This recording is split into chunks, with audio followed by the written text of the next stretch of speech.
अस्सलाम वालेकुम, मैं हूं रेहान तारिक और आप देख रहे हैं दस्तक। जब से इमरान खान के खिलाफ तौहीन अदालत की कार्रवाई शुरू हुई है तब से तौहीन अदालत के केसेस शह सुर्खियों में हैं। हर जानिब तौहीन अदालत के केसेस पर बात की जा रही है। केसेस को मेरिट की बुनियाद पर मंतकी अंजाम पर पहुंचाने की बातें हो रही हैं। आज निजी टीवी चैनल की बंदिश पर इस्लामाबाद हाई कोर्ट में समाअत के दौरान भी तौहीन अदालत इशू पर बात हुई।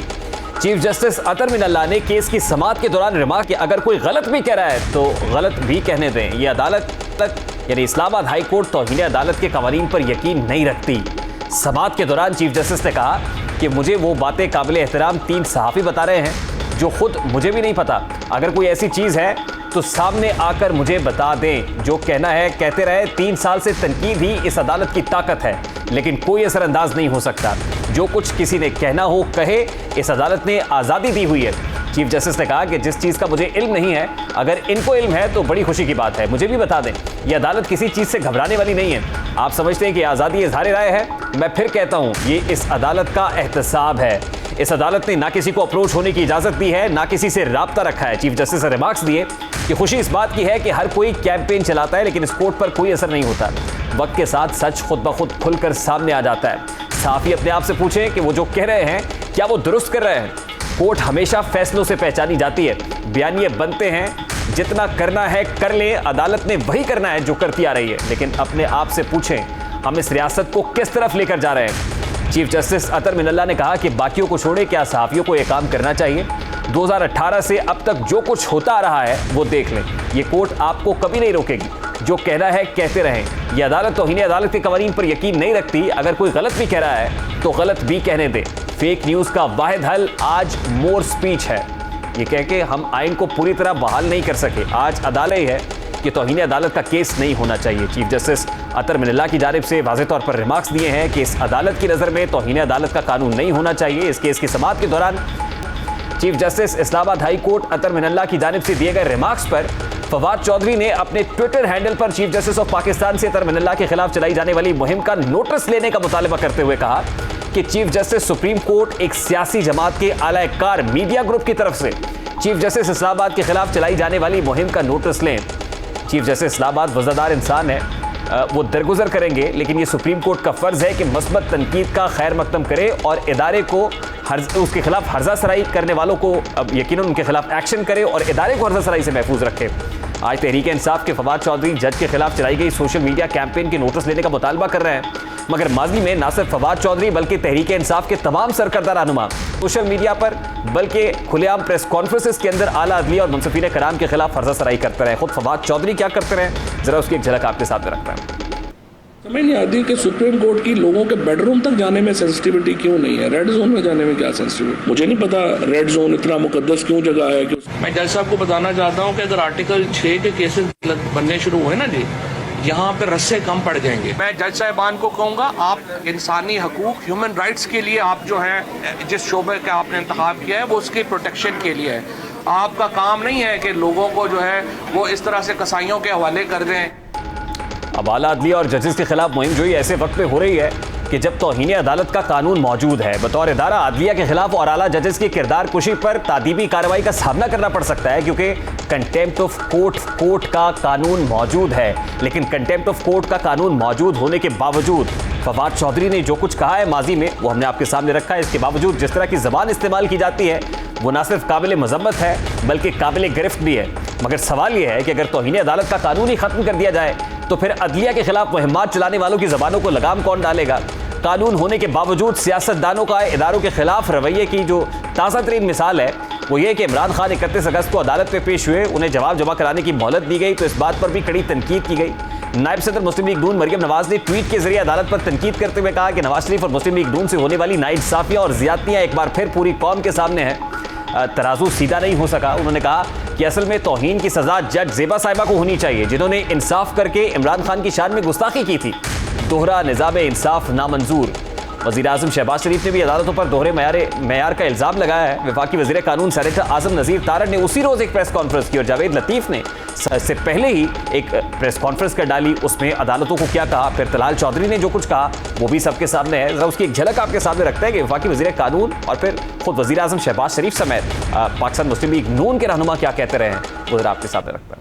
अजीब लगा, संगीन नौइयत के कंटेम्प्ट के मुकदमे में अदालत ने नरम दिली का मुजाहरा करते हुए एक और मौका फराहम किया कि आप ये मुमकिन नहीं कि पाकिस्तान में दो असूल हो। हमें तो वार्निंग भी नहीं हुई। खान साहब को तो हर आईनी कानूनी जो उनकी हक है वो दिया जा रहा है। मुझे उम्मीद है कि पाकिस्तान में दोहरा कानून, दोहरा म्यार एक सौतेलों के लिए और एक लाडलों के लिए आज खत्म होगा। कि जनाब आज भी वो लाडला है, लिहाजा ठीक है। और क्या हम देखते रह जाएं कि मुजरिम जो है वो घड़ी चोर आजाद रहे? ये लेवल प्लेइंग फील्ड नहीं है, ये इंसाफ नहीं है। इदारे ने इसको पाला, 75 साल में इसकी मिसाल नहीं मिलती और आइंदा भी कभी मिसाल नहीं मिलेगी। लिख के देने को तैयार हूँ। जिस हद तक इसको सपोर्ट किया गया और जिस हद तक इसकी जो नजाकतें और इसके नखरे बर्दाश्त किए गए, मैं तो जब देखता हूँ, अब तो मैं खुद देख रहा हूँ, घड़ियां भेज दी, पैसे जेब में डाले और बाद में तोशा खाने में जमा करा दिए। किसने नोटिस लिया इस बात का? अक्सर मुस्लिम लीग नून के रहनुमा क्या कह रहे हैं वो आपके सामने। अगर तौहीन अदालत का कानून ही खत्म कर दिया जाएगा, अगर इनके खिलाफ कार्रवाइयां नहीं होंगी तो फिर जबानबंदी कौन करेगा? फिर इनको ये सब कुछ कहने से कौन रोकेगा? दूसरी इंपॉर्टेंट बात यह है कि आज चीफ जस्टिस अतर मिनल्ला जो 5 रुकनी लार्जर बेंच का हिस्सा है, उसकी सरबराह है, जो इमरान खान के खिलाफ कंटेम्प्ट के केस की कार्रवाई कर रहा है, आज उन्होंने ये कहा है कि उनकी नज़र में कंटेम्प्ट का कानून नहीं होना चाहिए। ऑब्वियसली जजमेंट जो है वो जजेस की लिखी हुई जजमेंट बोलती है, रिमार्क्स नहीं बोलते, लेकिन रिमार्क्स से एटलीस्ट इंटेंशन नज़र आ जाती है कि असल में जज साहब क्या समझते हैं और वो 5 रुकनी लार्जर बेंच के सरबराह हैं वो क्या कह रहे हैं। लेकिन बड़ी इंपॉर्टेंट बात वो ये कर रहे हैं कि उनके खिलाफ कैंपेन चलाई जा रही है। कुछ सहाफ़ी ये कह रहे हैं कि मुलाकातें हो रही हैं, दरपर्दा मुलाकातें हो रही हैं। अब कौन किससे मिल रहा है, यकीनन ये एक सवाल है, लेकिन अगर किसी को पता है तो फिर कोई प्रूफ लेकर आना चाहिए, क्योंकि खुद जज साहब ये कह रहे हैं, chief justice Islamabad high court के सहाफ़ी वो बातें कर रहे हैं जो खुद उनको पता नहीं है। लेकिन जिस तरह की कैंपेन हो रही है, क्या खुद ये जुडिशल कंटेम्प्ट के ज़ुमरे में नहीं आता है? अब बात करेंगे। इस वक्त पाकिस्तान मुस्लिम लीग नून के सीनियर रहनुमा साहब ने हमें ज्वाइन किया है। अस्सलाम वालेकुम तलाल चौधरी साहब, बहुत बहुत शुक्रिया आपके वक्त के लिए।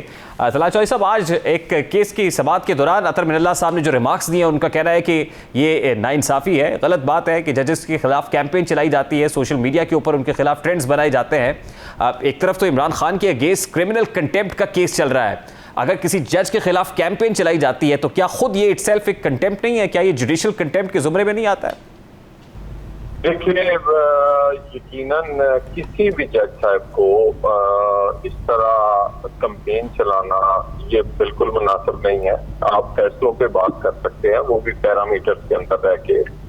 और हमें तो chief justice Islamabad high court से यही उम्मीद है कि यहाँ पर इंसाफ का बोलबाला होगा और उसी तरह इमरान खान, शहबाज गिल के मुकदमात को ट्रीट किया जाएगा जैसे कि ये ट्रीट किए जाते रहे हैं बाकी लोगों के मुकदमात।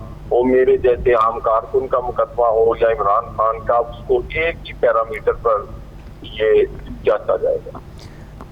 तो तलाल चौधरी साहब, ये लोग जो कैंपेन कर रहे हैं, ख़ासतौर पे सोशल मीडिया पर कुछ ट्वीट्स की जाती हैं, ट्रेंड्स चलाए जाते हैं, दोहरा निज़ाम इंसाफ, तो उस दिन खुद वफाकी वज़ीर कानून आज़म नज़ीर तारड़ साहब ने भी कह दिया, जिस दिन इमरान खान साहब को 7 रोज़ की मोहलत दी गई इस कंटेम्प्ट के केस के अंदर, तो उनको क्या कहेंगे फिर आप? देखिए, देखिए वो आज़म नज़ीर तारड़ साहब तो बहुत एक पाई के वकील हैं और वो तो कभी ऐसा नहीं करेंगे कि किसी अदालत को मुलायन करें, लेकिन टेक्स्ट पे बात उन्होंने की है। और ये पिछले 4, 5, 7 साल से ऐसा एक तासर मिलता है इमरान खान के बारे में कि उसको एक खास किस्म की राय हर जगह से मिलती है। तो हमें उम्मीद है कि अगर माजी में कुछ होता भी हुआ होगा तो अब नहीं होगा। और हमें इस्लामाबाद हाई कोर्ट से तो ये बिल्कुल 100% इंसाफ की उम्मीद है कि वो इंसाफ करेंगे। आज अतर मिनल्ला साहब ने यह भी कहा है कि अदालत तौहीन अदालत के कवानीन पर यकीन नहीं रखती। आप समझते हैं कि ये बेहतर हो जाएगा, ये जो कंटेम्प्ट के केसेस चलाए जाते हैं, ये जो खास तौर पे कंटेम्प्ट के लॉज हैं, ये नहीं होने चाहिए? आप एग्री करते हैं इस बात से? नहीं, अगर ये नहीं होने चाहिए तो जब हमें सजाएं हुई थी तो उसका क्या अजाला करें? कोर्ट उसका भी कोई अजाला कर दे। मेरी जवानी के 4.5 साल नजर हो गए हैं। आज मैं मुंतखब नहीं हो सकता, मैं क्या कोई उठा नहीं सकता। और ये देखिए 4.5 साल मेरी जवानी के और 4.5 साल जो मैंने वो कैसे उसका अजाला करते हैं।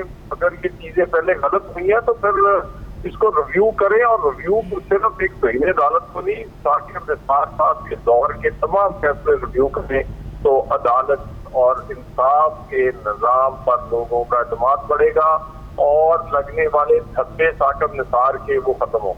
वैसे तलाल चौधरी साहब, ये कवानीन तो आप ही के बनाए हुए ना, जैसे कंटेम्प्ट ऑफ कोर्ट ऑर्डिनेंस 2003 था, उसको कंटेम्प्ट ऑफ कोर्ट एक्ट 2016 में बना दिया गया। तो कवानीन तो ऑब्वियस लेटर्स बनाते हैं, पार्लियामान का बनाया हुआ कानून है, उसके ऊपर तो अदालतें कुछ नहीं कर सकती। लेकिन अगर कोई प्रेसिडेंट सेट होता है किसी जजमेंट के अंदर, तो आपको लगता है उसका फिर रेट्रोस्पेक्टिव इफेक्ट भी होगा, उससे फायदा आपको भी मिलेगा? कानून बन जाते हैं लेकिन इम्प्लीमेंटेशन जो है तौहीन अदालत की, ये बिटवीन दी कोर्ट और बिटवीन जो कंटेम्परर है उनके दरमियान होती है। तो कई जगह इंप्लीमेंट जिस तरह वो चाहते हैं, मुनासिब समझते हैं, वो कर लेते हैं। और अब भी हमारा ख्याल है कि एक पैरामीटर पे होनी चाहिए। अगर मेरे जैसे सियासी कारकुन का दानियाल अजीज निहाल हाशमी का केस है, वो भी उसी स्टैंडर्ड पे सुना जाए जहाँ पे इमरान खान का सुना जाए। तो तलाल चौधरी साहब, अगर अदालत आज कोई प्रेसिडेंट सेट करती है, कोई जजमेंट देती है जिसमें इमरान खान साहब को फायदा होता है, तो आपको लगता है कि फिर आपकी अपीलें भी लगेंगी और आपको भी फायदा होगा अल्टीमेटली इसका? भाई क्या मेरा ख्याल है, ये तो फिर सारी चीजें अदालत को हमारे तो दरमियान में रख कर कोई फैसला करना चाहिए। अगर हमसे ज्यादती हुई है तो उसका अजाला करें, और अजाला जो है वो सिर्फ कंटेम्प्ट के केसेस में नहीं, और ऐसे मामला हैं जो पिछले 4 साल में हुए हैं, उनका अजाला होना चाहिए। अच्छा तलाल चौधरी साहब, बड़ा सादा सा सवाल है वैसे, इमरान खान साहब को आपकी हुकूमत गिरफ्तार क्यों नहीं कर पाई? एक कल वजीर आजम ने खुद एक चार्जशीट रखी इमरान खान साहब के खिलाफ, लेकिन हुकूमत उनको गिरफ्तार नहीं कर सकी। अब हमें कोई इतना शौक नहीं है, ना ही हम सिर्फ उन्हें कोई जिद है कि हमने गिरफ्तार करना है। कानून की अमलदारी यकीनी बनाएंगे, जहाँ पर जरूरी हुआ किसी कोर्ट ने कहा या ऐसा कोई माहौल बना, बिल्कुल गिरफ्तार किया जाएगा। हमें हमने कोई सियासी कैदी नहीं बनाया, और हमने कोई आदमी को पॉलिटिकली विक्टिमाइज करने के लिए मुकदमा नहीं बनाया। नहीं, आप देखें ना कि अगर आम आदमी के ऊपर कोई दहशतगर्दी का मुकदमा हो, तो क्या वो इस तरह से उसको मोहलत दी जाएगी कि वो अदालत में चला जाए और जाके बेल भी ले आए? देखिए, उनके पास बेल है और हम वहाँ अपनी बेल को टेस्ट करेंगे, और इंशाल्लाह अगर वहाँ से खारिज होगी बेल तो गिरफ्तार करेंगे। गुज़श्ता रोज़ इमरान खान साहब ने कहा, उन्होंने कहा कि मुझे दीवार से अगर लगाया गया तो फिर मैंने एक वीडियो तो बना के रखी हुई है, और फिर उन लोगों के नाम भी सामने ले आऊँगा जो इस साजिश का मरकज़ी किरदार थे। आप समझते हैं कि ये कोई थ्रेट हो सकता है ख़ासतौर पर हुकूमत के लिए? ड्रामेबाजी कर रहे हैं, कभी एक्स दबाए है, कभी बता दूंगा। इतना बुज़दिल आदमी क्या इनकलाब लाएगा? बुज़दिल आदमी है बिल्कुल। इसको चाहिए ना बहादुर बने, वीडियो चला दे, मुंह से बोल दे। किसका इंतजार कर रहे हैं? एनआरओ लेना चाहते हैं, धमकी देकर, धमका कर, ब्लैकमेल करके। ऐसे बुज़दिलों वाले काम ना करें। आप उन्हें क्या एनआरओ दे सकते हैं वैसे चौधरी साहब? हुकूमत इमरान खान को क्या एनआरओ दे सकती है इस वक्त? ये मांग तो एनआरओ रहे हैं। अब इसका ख्याल है कि ये कोशा खाना की नाअहली से बच जाए, तो इन्हें अदालत की सजा से बच जाए। इनका ख्याल है कि ये हीरे और जो शहजादों की घड़ियां बेची हैं वो इनकी पेट में से ना निकाला जाए वो पैसा। बहुत बहुत शुक्रिया। पाकिस्तान मुस्लिम लीग नून के रहनुमा तलाल चौधरी साहब हमारे साथ मौजूद थे। अभी एक ब्रेक लेंगे, ब्रेक के बाद जब वापस आएंगे, इमरान खान ने गुज़श्ता रोज़ सरगोदा में खिताब किया है। आज गुजरात में पंडाल सजाए बैठे हैं, पावर शो तो हो रहा है। कुछ गुफ्तगू रोज़ भी की है, कुछ गुफ्तगू आज भी करेंगे। ये फ्रस्ट्रेशन है या कॉन्फिडेंस है, क्या है, इस पर बात करेंगे इस ब्रेक के बाद हमारे साथ।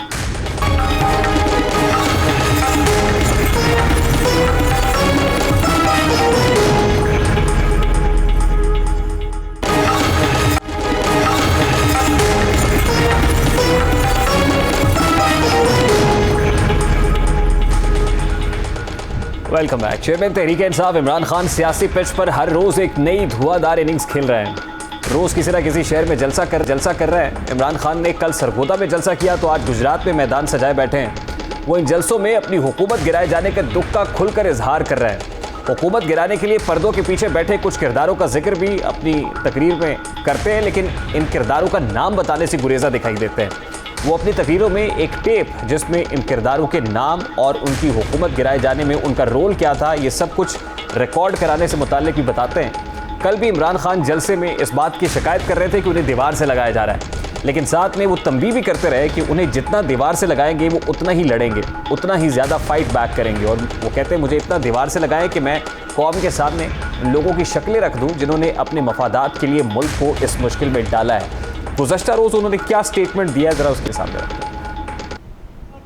मुझे दीवार से लगाएंगे, याद रखें कि मैं तो वो कप्तान हूँ, जितना आप मुझे दीवार से लगाएंगे मैं तो और लड़ूंगा। वक्त का पहिया बड़ा बेरहम है और किस कदर तेजी से घूम रहा है इसका पता इमरान खान के इस बयान से मिलता है, क्योंकि कुछ अर्सा कबल जब इमरान खान हुकूमत में थे तो यही शिकायत आज के वजीर आजम यानी उस वक्त के ऑपोजिशन लीडर शहबाज शरीफ करते थे। उस वक्त मुस्लिम लीग नून की सारी क़यादत ज़ेरे अताब थी। हर बड़ा रहनुमा जेल की काल कोठड़ी में था या तो कैद था और हर रोज़ किसी न किसी अदालत में पेशी भुगत रहा था। तब कौमी असम्बली के इजलास में खुद शहबाज शरीफ ने इमरान खान की मौजूदगी में यही कहा कि हमें दीवार से लगाया जा रहा है, बल्कि दीवार से ही नहीं लगाया जा रहा बल्कि दीवार में चुन दिया गया है। वज़ीर आज़म फरमा रहे थे कि जनाब हिंदुस्तान में उन्होंने ऑपोजिशन को दीवार से लगा दिया है। उन्होंने ऑपोजिशन से दीवार से लगा दिया तो आपने तो दीवार में चुन दिया है। आप तो करते ये काम आपने। उस वक्त इमरान खान ऑपोजिशन लीडर की इस तकरीर पर मुस्कुरा दिए थे, लेकिन आज इमरान खान हर जलसे में दीवार से लगाने का शिकवा करते दिखाई देते हैं। चेयरमैन तहरीक इंसाफ और उनके रहनुमा कई बार ये कह चुके हैं कि वो 26 किलोमीटर की इस्लामाबाद हुकूमत को मिनटों में ख़त्म कर सकते हैं। कल भी चेयरमैन तहरीक इंसाफ इमरान खान ने जलसे में कहा कि 4 महीनों से सिर्फ मुल्क के लिए सब्र कर रहा हूँ। ना मेरे साथ इस वक्त कौम खड़ी है, जब चाहूँ इस्लामाबाद को बंद कर सकता हूँ, लेकिन मैं सिर्फ मुल्क के माशी हालात की वजह से ऐसा नहीं कर रहा। यानी इमरान खान क्यों नहीं निकल रहे हैं सड़कों पर, कारकुनान को क्यों नहीं निकाल रहे हैं, इस्लामाबाद की तरफ मार्च क्यों नहीं कर रहे हैं, उसके पीछे क्या उज़र है, क्या वजह है, वो इमरान खान साहब ने कल बयान किया। मैं अपने मुल्क के लिए सब्र कर रहा हूँ। मेरे लिए इस वक्त कौम मेरे साथ खड़ी है। गिलगित बल्तिस्तान में तहरीक इंसाफ, पख्तूनख्वा में तहरीक इंसाफ, पंजाब में, आजाद कश्मीर में, तो मैं जब चाहूँ इस्लामाबाद को बंद कर सकता हूँ, लेकिन अपने मुल्क के लिए नहीं कर रहा, माशी हालात की वजह से नहीं कर रहा। इमरान खान साहब के बकौल वो हकीकी आज़ादी की जंग लड़ रहे हैं। उस वक्त तक चैन से नहीं बैठेंगे जब तक इस हुकूमत को घर नहीं भेज देते। फिर इमरान खान साहब ने यह कहा था कि फौरी तौर पर इलेक्शंस कराए जाएं, अर्ली इलेक्शंस ही मसाइल का वाहिद हल है। लेकिन इसके लिए वो पंजाब में हुकूमत लिए बैठे हैं, केपी में हुकूमत लिए बैठे हैं, और उसके अलावा आज़ाद कश्मीर, गिलगित बल्तिस्तान में तो पाकिस्तान तहरीक इंसाफ की हुकूमत है। लेकिन इसके बावजूद वो मरकज़ में मौजूद हुकूमत पर उस तरह से प्रेशर माउंट करते हुए या निकलते हुए दिखाई नहीं देते हैं। वो उसका उज़र ये बयान कर रहे हैं कि मुल्क इस वक्त शदीद माशी चैलेंजेस से दो चार है। इसके बावजूद वो जलसे तो कर रहे हैं। इसके बावजूद जब वज़ीर आज़म पाकिस्तान ने मिसाक मईशत यानी चार्टर ऑफ इकॉनमी की बात की थी तो इमरान खान साहब ने हाथ नहीं बढ़ाया था। अगर इमरान खान साहब को मुल्की मईशत का इतना ही ख्याल है तो फिर यकीनन चार्टर ऑफ इकॉनमी वक्त की अहम ज़रूरत है, और चार्टर ऑफ इकॉनमी करने के लिए प्राइम मिनिस्टर के साथ बैठना पड़ेगा, स्टेक होल्डर्स के साथ बैठना पड़ेगा। अगर वाकई मईशत को दुरुस्त सम पर गामजन करना है तो फिर तो आपको हकीकी मानों पे एक्शंस करने पड़ेंगे, सिर्फ बातें करने से कुछ नहीं होगा। आज चेयरमैन तहरीक इंसाफ इमरान खान मुल्क की मईशत की बात तो कर रहे हैं और इसकी बुनियाद पर ये कह रहे हैं कि वो इस्लामाबाद को बंद नहीं कर रहे, लेकिन 2014 में इसके बिल्कुल बरक्स इमरान खान ने इस्लामाबाद में उस वक्त धरना दिया था जब चीनी सदर का दौरा पाकिस्तान स्केड्यूल था। उसको ना तो मुल्क की मईशत की फिक्र थी और ना ही किसी गैर मुल्की मेहमान की, बल्कि उस वक्त तहरीक इंसाफ आवाम को हुकूमत के खिलाफ सिविल लापरवाही की तहरीक चलाने पर उकसा रही थी। तो पाकिस्तानियों सुन लो, वक्त आ गया कि हम सिविल लापरवाही की कैंपेन शुरू करें। आज से मैं ना टैक्स दूंगा, ना बिजली के बिल दूंगा, ना गैस के बिल दूंगा। तो मैं नवाज शरीफ प्रोटेस्ट कर रहा हूँ, पाकिस्तानी शहरे हुए मेरा ये हक है आपसे कहना कि आपकी नाहली, आपकी करप्शन की कीमत मैं महंगी बिजली से क्यों दूं, इसलिए मैं अपना बिल जलाने लगा। अब आज इमरान खान साहब ये कह रहे हैं कि उन्हें मुल्क की मईशत की फिक्र है, लेकिन सवाल तो बनता है कि जिस वक्त IMF के साथ डील बचोर हो रही थी तो उस वक्त पेट्रोल के निर्खों में 10 रुपये कमी की गई, बिजली के निर्खों में 5 रुपये कमी की गई, जिसकी वजह से IMF के साथ डील को शदीद धचका पहुंचा और IMF ने 7th और 8th रिव्यू के जो है नतीजे में हमें वो ट्रॉच जारी करने की हामी नहीं भरी जो $1.17 बिलियन आज आ रहे हैं। उस वक्त IMF जो है हमसे खफा था, नाला था, क्योंकि हमने रूगर्दानी की थी उस माहदे से जो IMF के साथ हम कर चुके थे। अगर मुल्क की मईशत की फिक्र होती तो उस वक्त IMF के साथ डील को बचोर करने की तरफ जाया जाता, लेकिन आज खान साहब ये बता रहे हैं कि इसलिए कारकुनान को नहीं निकाल रहे कि उन्हें मुल्क की मईशत की बहुत ज़्यादा फिक्र है। अगर वाकई मुल्क की मईशत की बहुत फिक्र थी तो शौकत तरीन मोहसिन लगारी को या तैमूर सलीम झगड़ा को फ़ोन करके ये ना कहते एन उस वक्त के जिस वक्त IMF के बोर्ड का इजलास था कि आप एक ख़त लिखें वफाकी हुकूमत को कि जो IMF की कंडीशन है कि आपने बजट सरप्लस देना है तो हम बजट सरप्लस नहीं दे पाएंगे। और फिर ना सिर्फ आप वफाकी हुकूमत को ख़त लिखें बल्कि आप ऐसे ही ख़त IMF को भी लिखें अगर वाकई मुल्क की मईशत की फिक्र होती तो एक्शंस से ये तमाम तर चीज़ें दिखाई देती, यानी action speak louder than words वाली बात होती। तो जो सब आइफ भी बंद करें। कल इमरान खान ने जलसे से कबल सरगोदा बार एसोसिएशन में खिताब किया, जहां उन्होंने कहा कि पाकिस्तान के अंदर हर डिवीजन को चाहिए क्योंकि इंतजामी बुनियादों पर सूबा चलाना आसान होगा और लोगों के मसाइल हल हो सकते हैं। एक और स्टेटमेंट जिस पर एक यू टर्न सा दिखाई देता है, जरा वो भी आपके सामने रखते हैं। साथी व्यू ये है, हर डिवीजन है इसको सूबा बनना चाहिए कि देखिए एडमिनिस्ट्रेटिवली जितना मैनेजेबल सूबा होगा उतना आप बेहतर लोगों की खिदमत कर सकते हैं। इमरान खान अब हुकूमत से जाने के बाद मुल्क की हर डिवीजन को सूबा बनाने के ख्वाहिशमंद है, लेकिन उनको कोई याद दिलाने वाला नहीं है कि वो चार साल में अपनी जमात के मंशूर और जनूबी पंजाब के अवाम से किए गए वादों में सबसे अहम वादा भी पूरा करने में नाकाम रहे हैं। वो इक़्तिदार में आने से कबल जनूबी पंजाब सूसत करते रहे हैं। जनूबी पंजाब के अवाम को अलग सूबा देने का वादा करके ही वो हुकूमत में आए थे, लेकिन 4 साल दौरे इक़्तिदार में इस वादे पर तामक तोइयों के अलावा कोई काबिल जिक्र पेशरफ्त करने में नाकाम रहे। जनूबी पंजाब में लोगों के एहसास महरूमी है, इसके पीछे पूरी एक तारीख है कि हम ये कमिट करते हैं, ये हमारा कॉज होगा। अब यहाँ पर सवाल यह है कि आज इमरान खान अपने आप को अलग थलग महसूस कर रहे हैं। क्या वो जो स्टेटमेंट्स आज दे रहे हैं, क्या ये कोई फ्रस्ट्रेशन है या वाकई खान साहब अपने आप को पूरे एतमाद महसूस कर रहे हैं? क्या वो समझते हैं कि ही इज़ कॉन्फिडेंट इनफ कि उन्हें ये स्टेटमेंट देनी पड़ रही है कि मुझे जितना ज़्यादा दीवार से लगाएंगे मैं बाउंस बैक करूंगा, मैं फाइट बैक करूंगा? अब इसमें दो ही पॉसिबिलिटीज़ हो सकती हैं, या तो वो आइसोलेटेड महसूस कर रहे हैं या फिर कॉन्फिडेंट महसूस कर रहे हैं कि आज उनके साथ अवाम का ठाठे मारता हुआ समंदर है और यही प्रेशर माउंट करने के लिए काफ़ी है। अब शिकवे भी हैं, मुकदमात बनाने का गिला भी किया जा रहा है, लेकिन खुद उनके दौरे हुकूमत में हर सियासी रहनुमा के ऊपर, पॉलिटिकल ओपोनेंट के ऊपर मुकदमात बनाए जाते हैं, गिरफ्तारियां की जाती रही हैं। अब ऑब्वियसली यहाँ पर सवालात तो बहुत सारे उठते हैं। जहाँ वो इकॉनमी की बात कर रहे हैं, जहाँ दीवार से लगाए जाने की बात कर रहे हैं, सूबे बनाने की बात कर रहे हैं, हर स्टेटमेंट के अंदर एक डिफरेंट खान नज़र आता है, डिफरेंट स्टेटमेंट्स दिखाई देते हैं, जिसके बाद ये कहने का जी करता है कि ये खान साहब का यू टर्न है। और फिर खान साहब खुद ही कहते हैं कि यू टर्न तो एक अजीम लीडर लेता है। ब्रेक लेते हैं, ब्रेक के बाद वापस आएंगे, गुफ्तगू को कंटिन्यू करेंगे हमारे।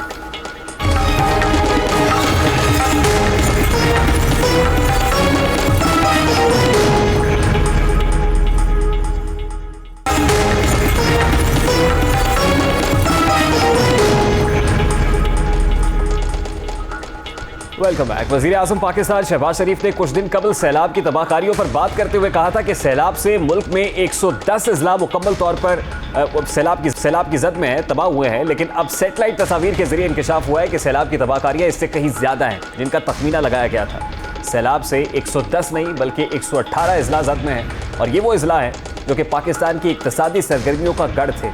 इन अजला में कपास, गन्ना, गंदम, चावल, प्याज, टमाटर जैसी फसलें मुकम्मल तौर पर ख़त्म हो चुकी हैं, जिसका असर मुल्क की शरह नमू पर भी पड़ेगा। 2010 के सुपर फ्लड से ज़्यादातर सियाहती इलाकों को नुकसान पहुंचा था, लेकिन इस बार सैलाब से ज़्यादातर ज़रूरी रकबा ज़ेरे आब आया है। कल वज़ीर ममलकत बराए ख़जाना डॉक्टर आयशा गौस पाशा की ज़ेर सदारत एक इजलास हुआ, जिसका मकसद सैलाब के इब्तदाई नुकसानात का जायज़ा लेना और तखमीना लगाना था। इजलास में वजारत मनसूबाबंदी और स्टेट बैंक के नुमाइंदे भी शरीक हुए।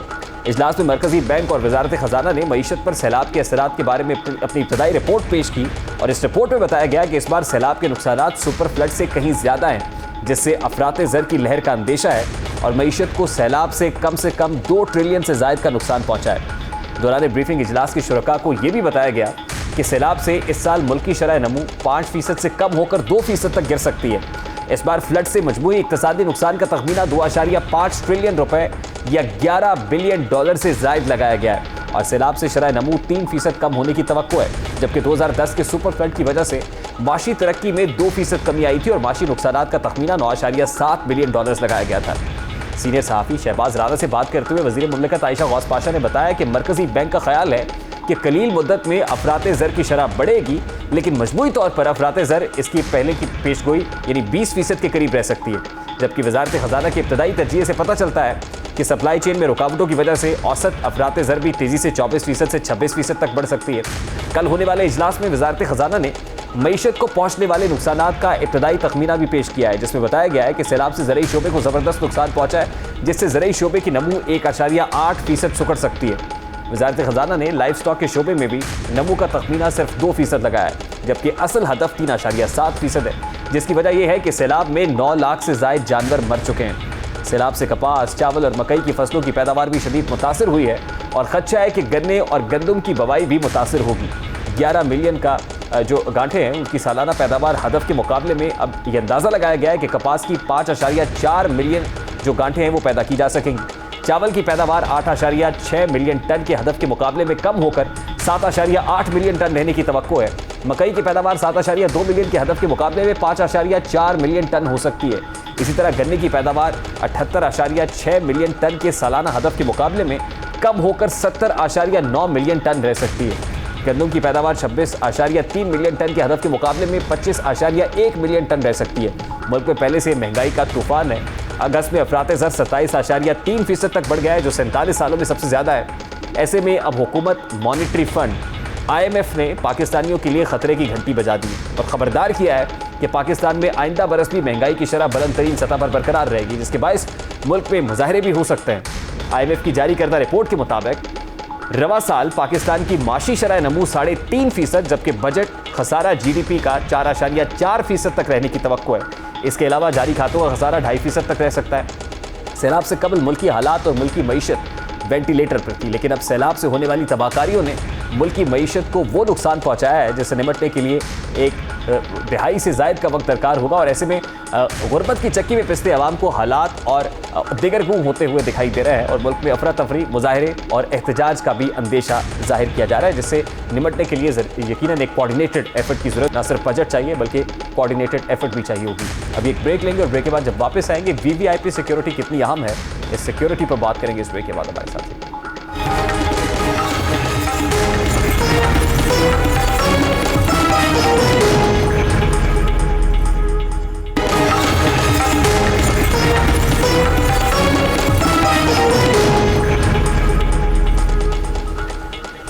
Welcome back. मुल्क की मईशत तबाह हाल है, आवाम का कोई पुरसाने हाल नहीं, लेकिन हुक्मरानों को अपनी सियासत बचाने और एक दूसरे से बदला लेने से फुर्सत नहीं है। सैलाब ज़दगान के दुखों का मदावा करना तो दरकिनार, सियासतदानों को एक दूसरे को नीचा दिखाने से फुर्सत नहीं मिल रही है। मुल्क की सबसे बड़ी ऑपोजिशन जमात तहरीक इंसाफ के रहनुमा इस्लामाबाद में थाने कचहरियों के चक्कर काट रहे हैं, तो पंजाब में मुस्लिम लीग नून ज़ेरे अताब है। यहाँ नून लीग के रहनुमा छुपते फिर रहे हैं, गिरफ्तारी के डर से ठिकाने बदल रहे हैं, या फिर अदालतों से जमानत कबल गिरफ्तारी हासिल करने की तगदौ में है। इंतकाम लेने की सियासत में पंजाब हुकूमत ने एक और कदम आगे बढ़कर नायब सदर मुस्लिम लीग नून मरियम नवाज की सिक्योरिटी कम करने की ठान ली है। आज एडिशनल होम सेक्रेटरी की ज़ेरे सदारत प्रोविंशियल इंटेलिजेंस कमेटी का इजलास हुआ, जिसमें नून लीग की नायब सदर मरियम नवाज की सिक्योरिटी कम करने का फैसला किया गया है। मरियम नवाज की गैर मौजूदगी में वज़ीर आज़म हाउस लाहौर की सिक्योरिटी भी कम की जाएगी। इसके अलावा इजलास में मरियम नवाज की रिहाइशगाह रायबेंड जाती उमरा से भी गनमैन कम करने की हिदायत जारी की गई है। मरियम नवाज की सिक्योरिटी को लेकर चेयरमैन तहरीक इंसाफ इमरान खान कई बार एतराज़ात उठा चुके हैं, इस बात का इजहार कर चुके हैं कि अदालतों से सजा याफ्ता खातून को किस हैसियत में रेंजर्स और पुलिस की सिक्योरिटी फराहम की जा रही है। और इतना प्रोटोकॉल मिल रहा है, वो सजा याफ्ता है, जमानत पे है। वो खातून जो सजा याफ्ता है, जो बेल पे है, जमानत पे है, उसको आपके टैक्स के पैसे के ऊपर प्राइम मिनिस्टर का प्रोटोकॉल दिया जा रहा है। एक तरफ इमरान खान मरियम नवाज की सिक्योरिटी पर एतराज़ कर रहे हैं, दूसरी जानिब इमरान खान का इक़्तिदार जब से ख़त्म हुआ है उस वक्त ये तकरार मुसलसल सुनने में आ रही है कि उनकी जान को ख़तरा है, इसलिए उनको फुल प्रूफ सिक्योरिटी दी जाए। तहरीक इंसाफ मिसाल नहीं रियासत मदीना की देती है, लेकिन इक़्तिदार जाने के बाद भी साबिक वज़ीर आज़म का प्रोटोकॉल बादशाहों वाला है। और तो और अब सेनेट की स्टैंडिंग कमेटी बराए इंटीरियर ने इंकशाफ किया है कि बतौर साबिक वज़ीर आज़म इमरान खान की सिक्योरिटी पर 266 एहलकार और 2 निजी कंपनीज तैनात हैं, जिसकी अखराजात 2 करोड़ रुपए माहाना है। सेनेट की कायमा कमेटी बराए दाखिला में IG वफाकी पुलिस अकबर नासिर खान ने बताया कि इस्लामाबाद पुलिस, KP और GB पुलिस समेत रेंजर्स और FC के 266 एहलकार साबिक वज़ीर आज़म इमरान खान के बॉडीगार्ड्स हैं। 2 निजी सिक्योरिटी कंपनियां अलग से तैनात रहती हैं। इन सब इंतजामात पर माहाना 2 करोड़ रुपए की खतीर रकम खर्च होती है। कमेटी को ब्रीफिंग में सरबराह वफाकी पुलिस ने वाजे किया कि सिक्योरिटी के लिए जो भी लोग किसी और जगह से आए वो इस्लामाबाद पुलिस की कमांड में हैं। IG इस्लामाबाद ने बताया कि दीगर तमाम वज़राए आज़म को यकसा सिक्योरिटी दी जाती है, उनमें से किसी की हिफाजत के लिए 5 से ज़ायद एहलकार तैनात नहीं है, जबकि शाहिद खाकान अब्बासी ने तो बतौर साबिक वज़ीर आज़म कोई सिक्योरिटी नहीं ली, जिसके जवाब में सेनेटर कामिल अली आगा ने दावा किया कि नवाज शरीफ की सिक्योरिटी पर 2200 एहलकार तैनात रहे, जिसके अखराजात 5 अरब रुपए बनते थे। किस्सा मुख्तसर ये कि आज भी इमरान खान की जान को खतरात लाहक है कि बयानात देकर उनके लिए वज़ीर आज़म के शायान शान ही प्रोटोकॉल की डिमांड की जा रही है। पंजाब और केपी के वसाइल से उनकी सिक्योरिटी के लिए अलग से जो रिसोर्सेज है वो डेडिकेट किए जा रहे हैं। यह सवाल यह है कि अगर इमरान खान की जान को खतरा है तो आवाम को सिर्फ ये बता दिया जाए कि इस मुल्क में किसकी जान को खतरा नहीं है, क्योंकि लोग सैलाब से मर रहे हैं। जो बच गए हैं उन्हें बढ़ती महंगाई अपनी जान लेने पर मजबूर कर रही है। हर तरफ घुटनज़दा माहौल है, आम आदमी के वसाइल, रोजगार सब खत्म होता जा रहा है, लेकिन इसके बरक्स अशराफिया का ना खत्म होने वाला प्रोटोकॉल और शाह खर्चियाँ हैं। ऐसा क्यों है? सियासतदान इंतकामी सियासत से काम क्यों ले रहे हैं? इससे निकलकर अवामी सियासत कब शुरू करेंगे? ये बड़ा अहम सवाल है। इमरान खान साहब अपनी इस सिक्योरिटी को, इस शाहाना प्रोटोकॉल को जस्टिफाई करते हैं। एक तरफ तो मरियम नवाज के प्रोटोकॉल की तनकीद करते हैं, तो अपनी सिक्योरिटी को कैसे जस्टिफाई करते हैं वो भी आपके सामने रखते हैं। 2 मुलाजिम रखूंगा, 2 गाड़ियां रखूंगा। वो 2 गाड़ियां इसलिए रखूंगा कि वो इसलिए कह रहे हैं कि सिक्योरिटी का इशू है। असल में मैं अपने घर में रहना चाहता था, मैं ये भी पैसा नहीं खर्च करना चाहता था। हमारी एजेंसीज ने बताया कि मेरी जान को खतरा है और मुझे सिक्योरिटी की जरूरत है, इसलिए मैं यहां रह रहा हूं। अब इमरान खान साहब जब वजारत उज़्मा के मनसब को संभाल चुके तो उस वक्त ये बात कर रहे थे कि मैं प्रोटोकॉल इसलिए ले रहा हूँ कि मुझे कुछ एजेंसीज ने बताया है कि मेरी जान को खतरा और बतौर प्राइम मिनिस्टर ये प्रोटोकॉल लेना पड़ेगा। इससे पेशतर जब उन्होंने वजारत उज़्मा का ओहदा संभाला था तो वो ऑस्टेरिटी मेजर्स की बात करते थे, वो शाह खर्चियाँ ख़त्म करने की बात करते थे। उस वक्त वो किस तरह से ऑस्टेरिटी ड्राइव चला रहे थे, ज़रा वो भी आपके सामने रखें। हमारे चीफ मिनिस्टर हैं, हम इनको सब में सादगी लेके आ पाएंगे। खर्चे अपने कम करेंगे। प्राइम मिनिस्टर हाउस अब तक 30% मैंने खर्चे कम कर दिए। यहाँ पहले पता नहीं यहाँ का खर्चा इसका था कोई 43 करोड़ रुपया, अब हम ऑलरेडी 30% उसे कम कर गए। प्राइम मिनिस्टर हाउस आला किस्म की यूनिवर्सिटी बनाएंगे। ना प्राइम मिनिस्टर हाउस कोई आला तरीन यूनिवर्सिटी बनी, ना ही खर्चे कम हुए, बल्कि ना सिर्फ केपी बल्कि पंजाब के अंदर भी हेलीकॉप्टर्स के चक्कर बढ़ते चले गए। वो हेलीकॉप्टर बेशक जलसों में इस्तेमाल हो, बनीगाला से उड़ता है खैबर पख्तूनख्वा, फिर बनीगाला से पंजाब में, उसके खर्चों की भी बात होती रही। ऑस्टेरिटी ड्राइव की बातें अच्छी तो लगती थी, लेकिन इस पर अमल कितना हुआ ये एक बहुत बड़ा सवालिया निशान है। और अब भी जो खान साहब कह रहे हैं, जो बातें आज, उस पर भी बहुत सारे क्वेश्चन मार्क्स हैं कि वो बातें बज़ाहिर तो अच्छी लगती हैं, भली मालूम होती हैं, लेकिन उसकी प्रैक्टिकलिटी कितनी है। बेअमल दिल हो तो जज्बात से क्या होता है, धरती बंजर हो तो बरसात से क्या होता है अमल लाजमी तकमील तमन्ना के लिए, वरना रंगीन ख्यालात से क्या होता है। प्रोग्राम का वक्त अपने इंतजाम को पहुंचा। आपसे मुलाकात होगी इंशाअल्लाह अगले हफ्ते। तो रखिए ख्याल। अल्लाह हाफ़िज़।